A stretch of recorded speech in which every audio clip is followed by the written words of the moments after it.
The Scanning Electron Microscope. Scanning electron microscopy is one of the most fascinating examination methods. This video shows how it works in practice. Main components of the microscope are column for electron beam generation, specimen chamber, vacuum pump, monitor, and control panels. The material tester turns on the vacuum pump control and vents the specimen chamber. After pressure equalization, she can open the cover plate of the specimen chamber. Together with the cover plate, the stage pans forward. Now different specimens can easily be placed on the round stage. The filament of an old used light bulb, part of a welded tube on a sample holder, a small cobalt plate, and a golden piece of jewelry. All specimens are assembled and we are ready to start. The material tester carefully closes the cover plate and switches on the two-stage high vacuum pump as well as the electronic control. It takes about 3 minutes to obtain a sufficient vacuum in the specimen chamber and column. Meanwhile, she turns on the monitor, initializes the motorized stage and boots the microscope control.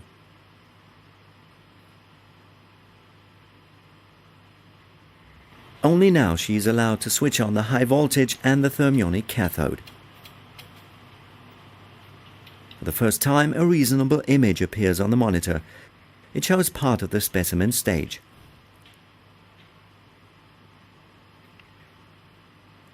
Using the trackball, she moves the stage within the microscope.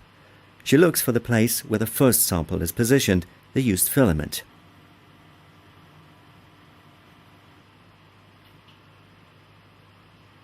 The magnification is gradually increased, the position readjusted, and the magnification increased again. Now a plastic and high contrast image of the filament can be seen on the monitor. Originally, the coiled coil filament was quite smooth on the surface. Caused by the everyday use of the filament, new crystals have been formed. Tungsten atoms have evaporated and the outer regions of the filament have become polygonal. But how is this plastic image generated, and how does the microscope actually function internally? The animation first shows the schematic structure from the outside. The upper part is the so-called column. It is used to generate an electron beam. The lower part consists of the specimen chamber with cover plate. In the longitudinal section, the flange leading to the high vacuum pump is visible at the bottom. Thereby, high vacuum is generated inside the whole microscope. The round specimen stage may not only be moved to the left and to the right, but likewise in all other directions. It may also be tilted and rotated. All samples to be investigated are placed on the specimen stage. To create an electron beam, a V-shaped thin tungsten wire is used, the so-called thermionic cathode. Heated up by electric current, it emits electrons into the vacuum, indicated by small dots. Below the cathode, a metallic disc with a central borehole is installed, the anode. The anode is connected with a positive pole of a high-voltage source, the thermionic cathode with a negative pole. Further necessary components have been omitted for the sake of simplicity. The strong electric field between cathode and anode accelerates the electrons downwards. These electrons are called primary electrons. They form a broad, diverging beam which hits the specimens and the stage. But this way, the beam of primary electrons is not useful yet. An electromagnetic lens focuses it finely on the specimen surface. At the point of incidence, primary electrons knock out electrons of the sample material. These knocked out electrons are called secondary electrons. Additional components are necessary: electromagnetic deflection, raster scan generator, secondary electron detector, abbreviated as SE detector, and computer with monitor. The basic principle of the scanning electron microscope is to detect the secondary electrons and use them to build up an image. To increase the number of detected electrons, a positively biased grid is placed in front of the detector. The grid attracts the secondary electrons and leads them to the SE detector. And this is the way to generate a magnified image of the sample. The raster scan generator directs the electron beam to the left rear part of the sample and stops there for a short time. The number of secondary electrons is recorded in the SE detector. The signal is amplified and displayed as a dot at the top left-hand corner of the monitor. The electron beam pans slightly to the right, stops again. The measurement is repeated. In the same way, the next points on the sample are dealt with. The principle is, many recorded secondary electrons lead to a bright image point, few electrons lead to a grey image point, and none at all to a black one. An entire row is covered in this way. Then a second row, until finally a rectangular area has been scanned and an image appears on the monitor. If not only a few but many image points are used in the raster scan, a natural-looking image of the specimen surface can be seen on the monitor.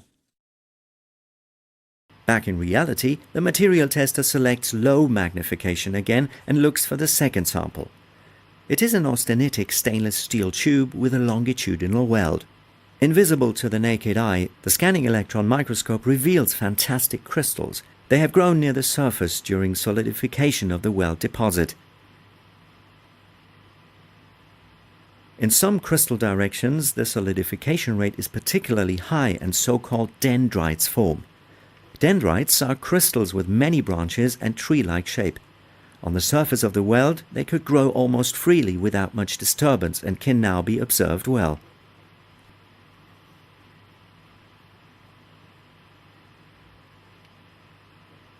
Last in line is the golden piece of jewelry with a gemstone. The material tester is especially interested in the chemical composition of the gold material. Does the promised gold content really exist? Which other elements have been added? She chooses a place near the edge of the piece and selects a suitable magnification. Now she makes use of a fantastic method, the non-destructive chemical analysis with the scanning electron microscope. And it works like this. When the fast electrons of the electron beam, the primary electrons, reach the surface, they knock out electrons of the specimen material. These are the secondary electrons used for image formation. What happens in detail shows a schematically drawn atom from near the surface. Just like any other atom, it consists of a positively charged nucleus and negatively charged electrons. The electrons stay in energetically well-defined shells around the nucleus. A primary electron comes from above and accidentally knocks out an electron from the K shell of the sample atom. A vacant place remains as indicated by the yellow circle. This state is unstable. An electron from the L shell fills the gap and the energy difference is released in the form of a characteristic X-ray photon. This X-ray photon is called characteristic because its energy is quite characteristic or typical for the particular element. Now another transition follows. And finally the atom repairs itself with an electron from the vicinity, a free electron. So X-ray radiation is generated during the operation of the scanning electron microscope, namely X-radiation, which is characteristic for the chemical elements present in the sample. If the energy and the intensity of the radiation are measured with an X-ray detector, then the chemical composition of the sample can be determined. Here the typical X-ray spectrum of the piece of jewelry builds up. Chemical analysis is then carried out using sophisticated methods with the help of a computer.